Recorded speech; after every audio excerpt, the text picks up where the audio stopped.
Also, presidential candidate Meral Aksener is going from town to town collecting these colorful pieces of cloth, known as yemeni, from her supporters.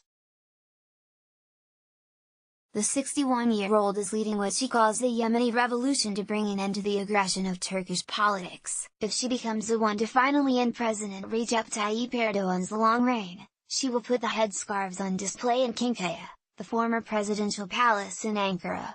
Turkey has been ruled by a very harsh male for a very long time, she told CNN in the southern city of Adana, on the campaign trail. Some abroad call Aksener Turkey's Iron Lady, but others at home call her Sina, a mythical blue she-wolf that led Turkic tribes away from danger.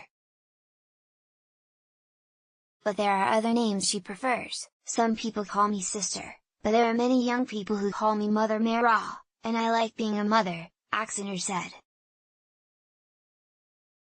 Aksener is the only woman running for president in the June 24 elections. But her appeal is not based solely on her gender. Her conservative and longtime nationalist credentials are what make her most likely to lure support from Erdogan's base, even though she polls third.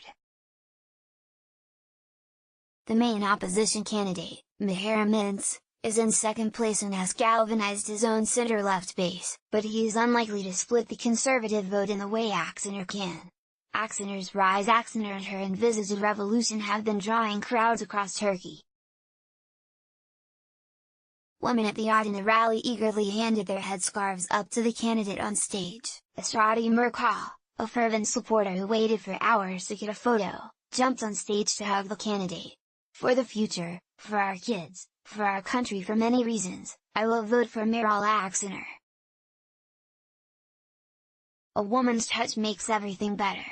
I want a mother to rule our country, said a breathless Merkal as she returned from stage.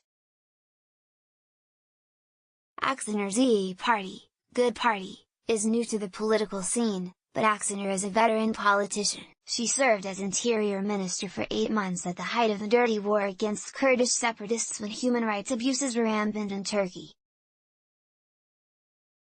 When questioned about those allegations, Aksener is defiant, claiming there was not a single human rights violation by the government during her time as minister. There was a human rights group at those times. They were publishing lists for missing people. I sent them a signed paper saying, "Let us search for your missing together." And they did not have any other publications for the rest of my ministry period, she said. But during her stint as interior minister, she also gained credibility for standing up to the military, which tried to overthrow the civilian government in the 1997 so-called postmodern coup.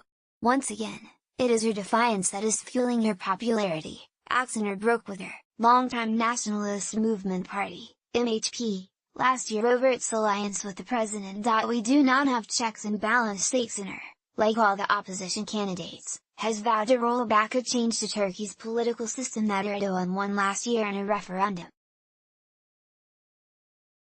He was widely accused of a power grab with a vote, in which he sought to change the country's parliamentary system to an executive presidential one, giving himself sweeping new powers. The vote was seen as unfair, as his government has imprisoned dissidents and crushed the free media following a failed coup in 2016. He won by a narrow margin, and a radical change to Turkey's system will come into effect after the election. I have been struggling with Erdogan and his extrajudicial behavior for the last 2.5, 3 years, Aksener said. The elections we are going into, it is what Erdogan wants. It is not a presidential system as in Western democracies.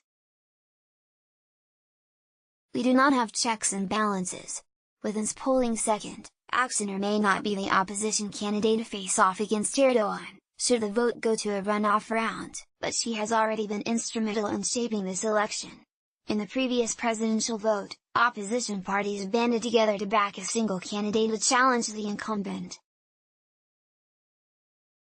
This time around, Aksener refused to join and announced her own candidacy. Soon other opposition parties followed and put forward their strongest candidates, giving more options for people to vote against Erdogan. Opposition parties including Aksener's have committed to support whoever faces off with Erdogan, should the vote go to a second round. Mustafa Kemal, a 76-year-old supporter of MHP, Aksener's former party, will back the EE party after decades of loyalty.